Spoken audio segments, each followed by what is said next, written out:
Bonjour à tous, ravi de vous retrouver pour un nouvel épisode de Chef, le portrait tant attendu de Bruno Verjus. Je dis tant attendu pour deux raisons.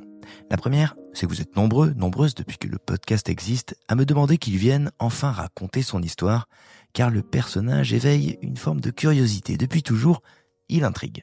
Faut dire qu'il a ouvert son restaurant à 54 ans. C'est pas commun. C'était en 2013. 2018, première étoile, 2022, deuxième étoile, et aujourd'hui, dans l'affluent classement des 50 meilleurs restaurants au monde, le 50 Best, il occupe la 3e place, tout simplement. 3e meilleur restaurant du monde pour table. Ouais, c'est le nom du restaurant que Bruno Verjus a ouvert il y a 12 ans, sans aucune expérience. En revanche, la cuisine, il l'a observée, et depuis bien longtemps, il l'a goûtée, et ce dans le monde entier. Puis, au gré de son CV, un temps, il l'a écrit, chroniqué, mis en mots, et on arrive à l'autre raison pour laquelle je vous disais que cet épisode était attendu. Une raison personnelle. Il y a un peu plus de 15 ans, je crois, j'ai découvert l'homme par ses mots. À l'époque, les passionnés comme moi lisaient son blog baptisé Food Intelligence. Moi, je le trouvais très doué et je lui avais même proposé un projet qui nous avait beaucoup amusé. On se rejoignait une fois par mois, je lui soumettais des livres de cuisine et lui les critiquait au même titre qu'on l'aurait fait pour une sortie littéraire. On filmait ça et ça passait à l'époque à la télé dans une émission dont j'avais la responsabilité. Je l'ai donc connu journaliste. Je l'ai écouté ensuite sur France Culture et un jour, il m'a dit « J'ai ouvert mon restaurant. Ça va s'appeler Table ». Voilà l'histoire. Et Bruno, je l'ai suivi comme ça. J'ai fait partie de ses premiers clients, je suis revenu plusieurs fois à table pour voir comment la vague de son succès emportait sa cuisine. Et je n'ai jamais été déçu par nos retrouvailles sporadiques. Mais il restait tout de même un regret. Et je vais me taire pour le combler, ouais. Restait l'envie de le voir un jour raconter son histoire, son passé, ce qui l'avait conduit sans qu'on ne le voie venir à devenir l'un des noms les plus en vue de notre gastronomie. Je m'appelle David Ordonneau, vous écoutez Chef, et il est temps maintenant de laisser la parole à l'un de ceux qui manient le mieux notre langue pour parler cuisine, pour parler d'art, pour parler de la vie. Voici donc l'histoire très attendue de Bruno Verjus.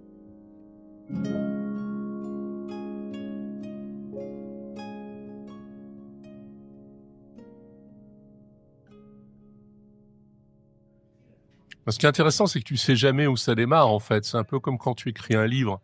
C'est-à-dire qu'au bout d'un moment, quand t'as avancé dans ta vie, tu réfléchis, et c'est là où il y a, où ce qui n'avait aucun sens jusque-là, d'une certaine façon, prend sens. C'est-à-dire, tu te dis, mais il y a une logique qui conduisait tout ça.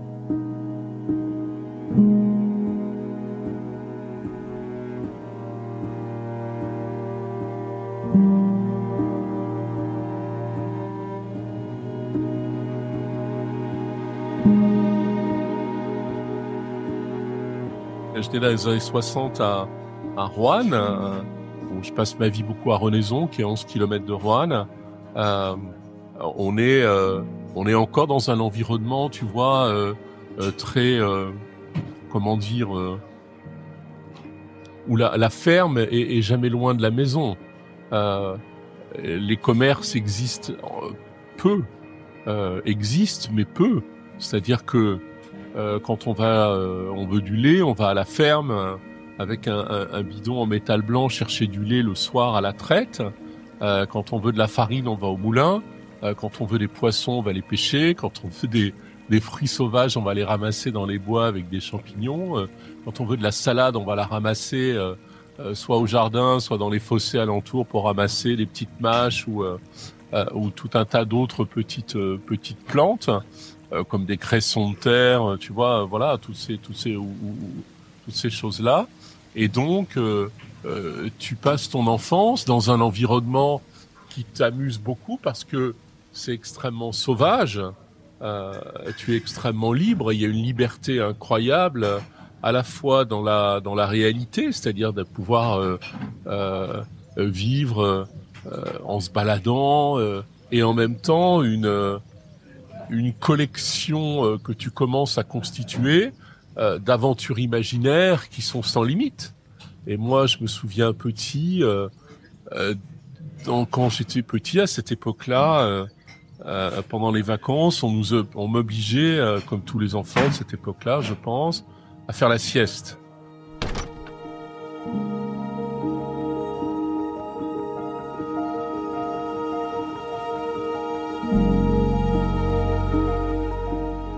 moi, j'avais pas envie de faire la sieste et donc je m'évadais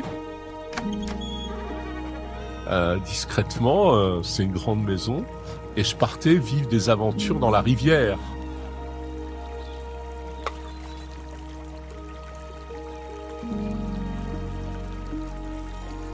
Et les aventures dans la rivière, c'était d'aller braconner des truites sous les ragottes, tu vois, avec les mains comme ça. Et elles étaient ponctuées d'aventures absolument invraisemblables. Une fois, j'avais attrapé un rat. Une fois, il y avait un serpent qui avait traversé. Et donc, là, ça sonnait le glas de toute aventure. Tu rentrais la frousse au corps, retournais vite dans ton lit et c'est faire la sieste pour de bon parce que tu avais eu trop peur et que c'était incroyable. Mais en même temps, c'était aussi une exaltation folle. Je me souviens petit aussi de m'être inventé comme un trappeur dans les vergers, dans les terrains alentours, et de mettre des collets pour attraper des lapins, avec cette excitation finalement de la chasse et de l'aventure. Et donc tout ça, quand tu grandis, que l'adolescence arrive, que tu quittes cette petite région, ton petit cocon d'aventure, où il y a rien de sauvage en réalité, tu vois, tout est quand même très domestiqué. Tu l'oublies. T'arrives dans la grande ville, tu fais des études, etc. Et donc tu pars bien loin de ça. Et puis à un moment, ça te revient. C'est-à-dire tu te dis, mais finalement, ce qui m'a constitué, c'est ça. C'est-à-dire cette capacité à observer et du coup avoir un rapport assez poétique au monde et être enthousiasmé par les paysages.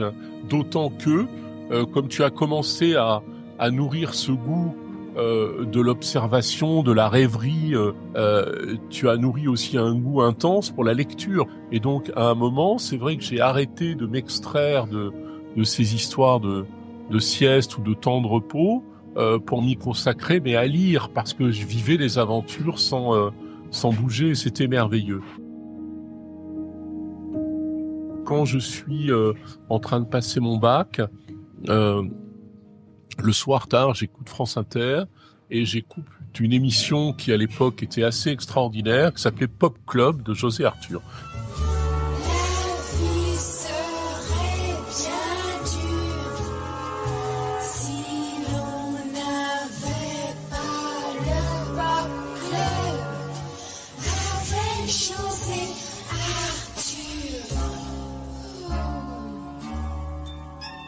Et un jour, José Arthur, il dit « La France profonde commence à Montluçon et se termine à Roanne. » Et là, je me dis, tu vois, mais je le prends, tu vois, comme un choc absolu en me disant « Mais t'es pas au bon endroit, quoi. Tu vois, ça va pas aller. » Et donc, c'est aussi une des raisons qui me pousse à partir dans le monde, à découvrir autre chose en disant on n'est pas condamné. Je le sens comme une condamnation, tu vois, on n'est pas condamné par là où on est né. On peut, alors malheureusement si, globalement, parce que je vois ça détermine beaucoup de choses. De tous mes amis de l'époque, de lycée, tu vois, il y en a peut-être 2-3 qui se sont échappés, mais tous les autres sont restés. Donc ça nécessite aussi d'avoir le courage de l'aventure. Et peut-être que j'ai eu ce courage de l'aventure par ces aventures que je vivais petit et où finalement j'agrandissais l'horizon, c'est-à-dire j'étais dans l'action et dans l'horizon de l'aventure, mais je considérais qu'il était bien plus grand que celui qui était à ma disposition, et que les lectures m'avaient ouvert aussi cette possibilité d'imaginer, d'aller voir un peu au-delà, de l'autre côté, sans avoir peur, sans dire mais je vais pas y arriver. Et donc ça a conduit ma vie. C'est-à-dire que jamais je me suis posé la question au préalable, avant de prendre une décision, et si j'y arrivais pas.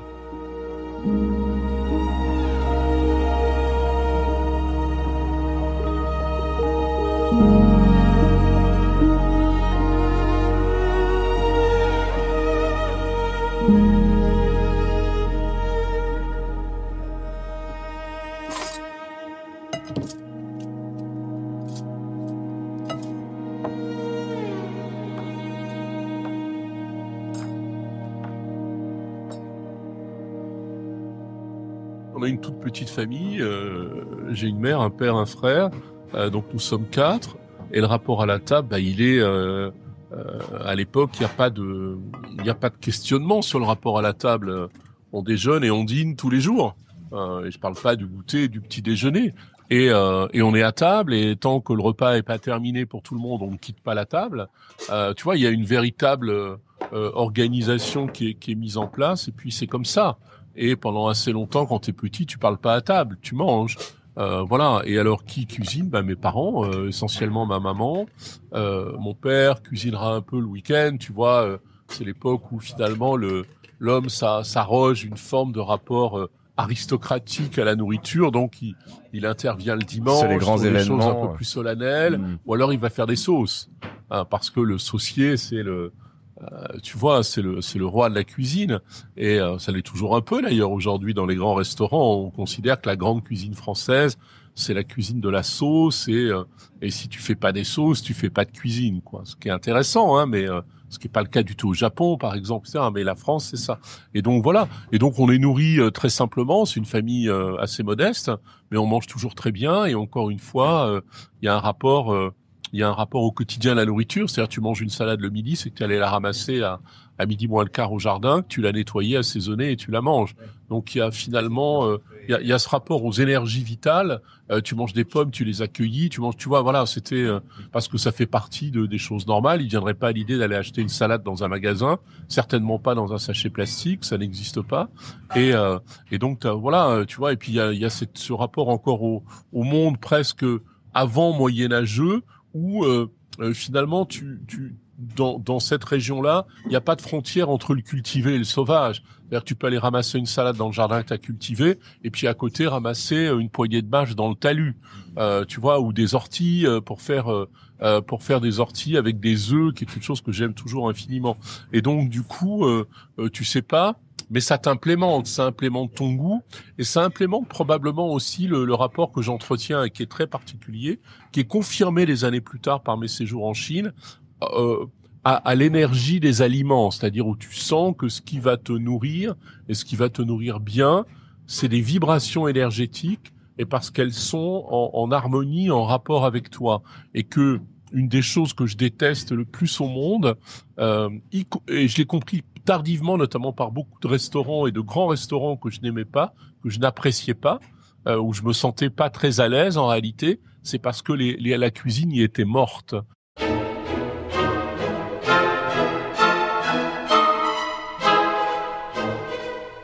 Et donc j'ai gardé ce rapport au vivant très important, et probablement, même de façon absolue, c'est dû à cette expérience dans ma toute petite enfance, où je n'ai été nourri que de ça. Ouais, du rapport direct au produit. Oui, donc t'as à la fois tu te constitues une bibliothèque de goût. C'est-à-dire quand tu goûtes quelque chose, tu sais si c'est bon mais pas bon en termes de saveur, en termes de ce que t'apprécies ou de préparation, mais si c'est bon en termes de respect du vivant et des énergies, ou si c'est un produit mort. Et par exemple sur les fruits, c'est très évident et tout le monde peut faire l'expérience. Tu vas cueillir un fruit sur l'arbre et tu vas le manger, et ce fruit va être rafraîchissant. Tu vas sentir qu'il va t'hydrater. Même si c'est un fruit très sucré, tu vas pas sentir le sucre. Tu vas sentir l'hydratation et les vibrations. Pourquoi? Parce que la sève continuait à tourner dans le fruit et dans l'arbre. Si tu cueilles le même fruit et que tu le manges 3 jours après, ce sera un fruit, mais il se passe plus rien. Et là, tu vas avoir le sucre ou les déséquilibres, etc. Et tu te rends compte qu'en réalité, il ne t'hydrate pas. Voilà, c'est ça, c'est un produit mort. Et donc, pour moi, c'est quelque chose de fondamental dans ce qui m'a construit un peu plus tard.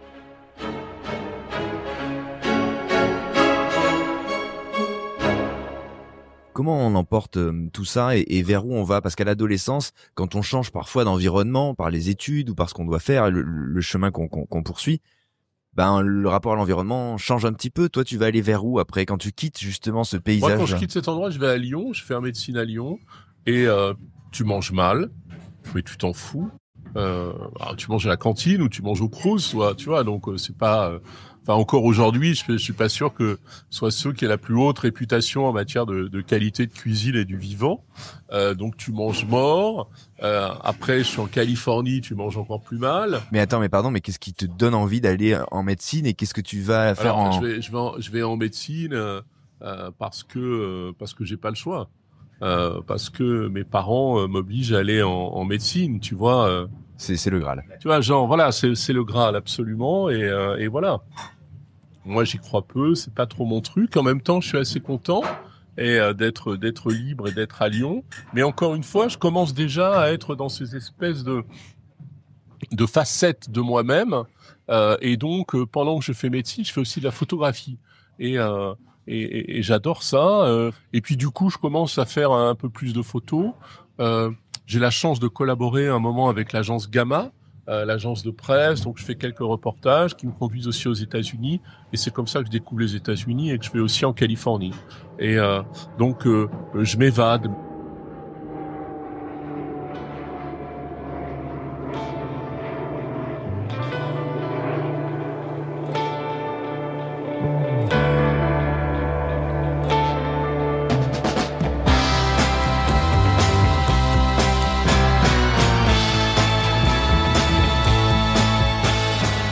Donc, quand tu as une idée, tu dois la poursuivre.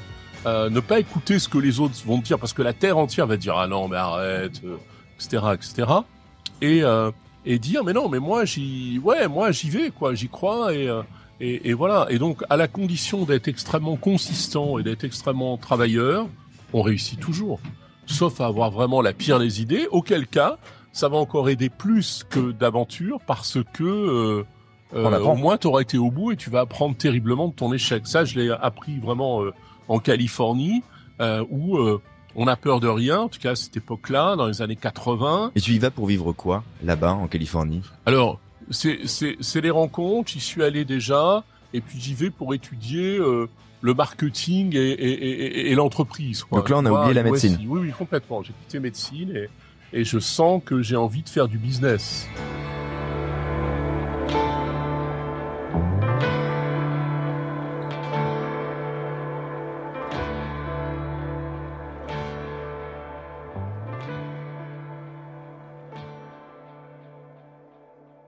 Et à l'occasion d'ailleurs de ça, je fais un voyage à Taïwan, parce qu'à l'époque, une boîte où je faisais un stage produisait des éléments à Taïwan. La Chine n'existait pas encore vraiment, hein. Et Taïwan, Taichung en fait, pas Taipei, là, une ville qui est au milieu de Taïwan, était déjà à l'époque la ville de la tech. Elle l'est encore aujourd'hui, hein, ce qui est fou, hein, tu vois, on est en 2025. Et donc, je vais là-bas et je vais à Taipei. À Taipei, je décide d'aller, comme tu vas au musée, le musée de Taipei étant d'ailleurs extraordinaire, mais comme tu vas au musée, je vais au World Trade Center de Taipei, je me balade, et là j'ai une forme de révélation, je me dis mais tout va se passer là, quoi, tu vois, tout va se passer là.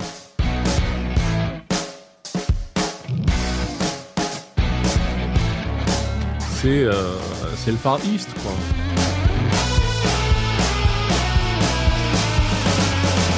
Et quelques années après, c'est à partir de 88, la Chine s'ouvre au développement prioritaire, la zone sud-est, et moi je suis là.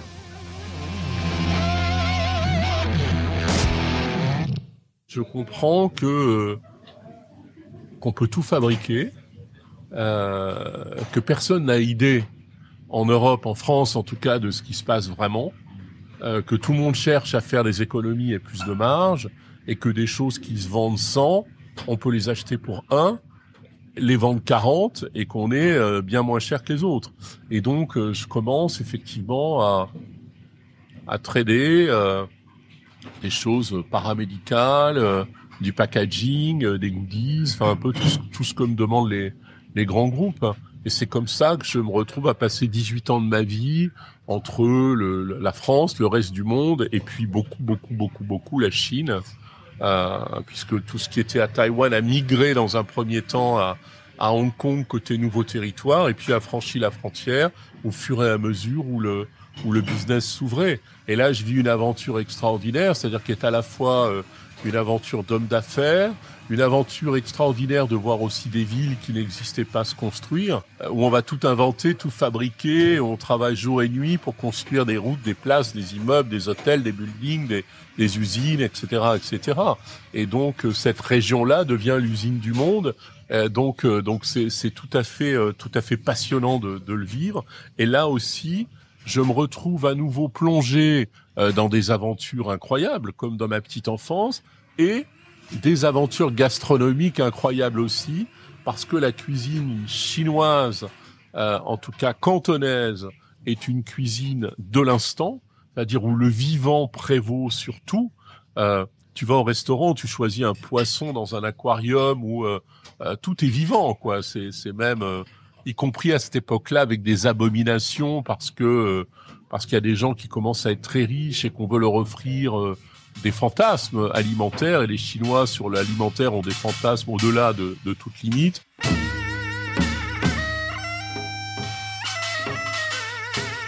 Et donc tu peux aller t'acheter un crocodile, un Bambi, un zèbre, etc. dans une cage et demander qu'on te le cuisine. Donc il y a quelque chose d'un peu obscène et un peu étrange, mais en même temps, cette violence du rapport à l'alimentation pour la fraîcheur, pour les énergies, c'est celle qu'on veut plus voir aujourd'hui. C'est-à-dire qu'en fait, on a, nous qui avons évolué différemment, on veut plus savoir, par exemple, quand on mange un steak ou quelque chose, que ça provient d'un animal. Il faut dissimuler ce temps. Voilà. Il faut savoir qu'on a sacrifié un animal pour ça, donc on veut plus les os.